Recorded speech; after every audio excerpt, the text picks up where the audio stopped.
আমি জিন পাইছি, ভুট্টা চোখে দেখি নাই, কিন্তু আমি জিনটার ক্লোজ দেখছি, জিনটা দেখতে কেমন হয়। আপনারা এই ডেঞ্জার জোন দেখলে বুঝতে পারবেন যে এটার ভিতরে আসলে কি আছে। এই সিনেমাটা করতে গিয়ে আমার জীবনে আমাকে অনেক কিছুই করতে হয়েছে। এটা হয়তো বা যারা সাথে ছিল তারাই একমাত্র দেখেছে। এত কিছুর পরেও যেহেতু আমার সিনেমাটা রিলিজ হতে যাচ্ছে, টাইম মিডিয়ার ব্যানারে সিনেমাটা রিলিজ হচ্ছে 13 তারিখে, আমি সবাইকে বলবো অবশ্যই আপনারা আমার এই সিনেমাটি দেখবেন, বুঝতে পারবেন যে আমার এই কথাগুলোর সাথে আসলে মিল আছে কিনা। এটা এমন একটা কাজ আমি দিতে চেয়েছি শুরুতে, মানে আমার প্রথম চিন্তা ছিল যে আমি এমন একটি কাজ করব যে মানুষ হয়তো বা ভিন্ন কিছু দেখবে। সিনেমা কেন দেখবে মানুষ? ডেঞ্জার জোনের নায়ক, আমি তাকে নায়ক বললাম, মানে বললে এই কারণে ও আমার হচ্ছে অন্য এক মানুষ।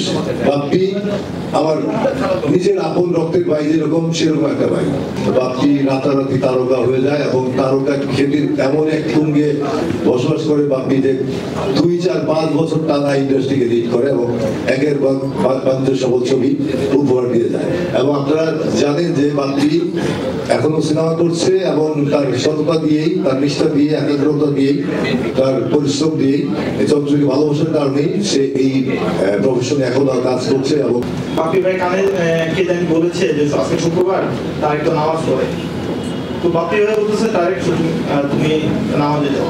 আমি বলতেছি ভাইয়া নামাজে যাবো, এখন নামাজ গেলে তো আবার শুটিং, মেকআপ আবার তুলতে হবে, আবারই করতে হবে। ভাইয়া বলতেছে তোমার জন্য দরকার হলে শুটিং অফ থাকবে, তুমি যাও নামাজে যাও। এই কথাটা শোনার পরে এত ভালো লাগছে যে বাপ্পি ভাই জেনুইনলি আসলে মানে এইরকম সাপোর্ট যদি না দিত তাহলে হয়তো ভাই এরকম অ্যাক্টিং করতে পারতাম না। সবাই ভয় পাই, আমরা সবাই ভয় পাই, কিন্তু আমি ভূতের সম্মুখীন আসলেই হয়েছে। আমি রিয়েলি একজনকে গাড়িতে উঠেছিলাম যাকে যিনি ধরেছিল, এবং তাকে আমাকে ফেস করতে হয়েছিল হোল নাইট। তাকে তার বাসায় দেওয়ার পরে হোল নাইট আমি ভুলে গেছিলাম আমার রাস্তাটা কোন দিকে। আমি রাস্তায় চিপা চাপা দিয়ে ঘুরতেছিলাম, আমার জিপটা ঘোরাতেও পারছিলাম না কোনো জায়গা থেকে। ওইখানে তাকে বাঁচানোর মাঝখান দিয়ে আমি ঘুরে এসে বাসায় পৌঁছেছি। So everything is possible in this world.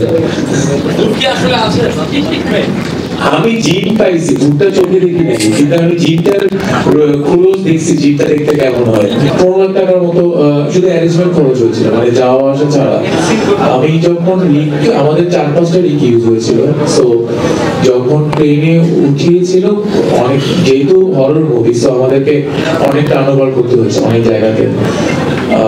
ওই শটটা আসলে আমার ডিরেক্টর আমাকে দিতে নিষেধ করেছিল যে দরকার নাই, এই শটটা রিস্কি হয়ে যাবে। কিন্তু আমার কাছে মনে হয়েছে ওই জায়গাটা আমি দাঁড়ালে যেটা মনে হবে সেই ফিলটা আসলে ডামিতে সুন্দর লাগবে না। সো আমি যখন দেই, সুন্দর চলছিল, হঠাৎ করেই একটা টান লেগে লিক দুটো ছিঁড়ে পড়ে গেছে, মানে লাইক 2 তলা থেকে। সো পরে যখন পড়ি আমার ব্যাকে অনেক বেশি পেইন হয় এবং আমি কাইন্ড অফ সেন্সলেস, আমি একদম নিস্তব্ধ হয়েছিলাম। 2-3 ঘন্টা একদম মানে কথা বলার মতো শক্তি ছিল না আমার কাছে। সো আস্তে আস্তে অ্যাডজাস্ট হই, পরের দিন আবার সেম শটটাই দিতে যাই, কারণ সবাই বলেছিল হবে না, কিন্তু আমার কাছে মনে হচ্ছে তখন জিত চেক করছিল, কারণ আমি একটু ডেসপারেট। সো ওই শটটাই এত সুন্দর হয়েছে যে যখন অডিয়েন্স দেখবে তখন তাদের মন ভরে যাবে বাংলাদেশে এরকম একটা শট হয়েছে। আর্টিস্ট সীমান্ত বললো যে আর্টিস্ট সিনেমা মনে হবে না, মনেই হবে যে এটা 24-25 সিরিজ সিনেমা।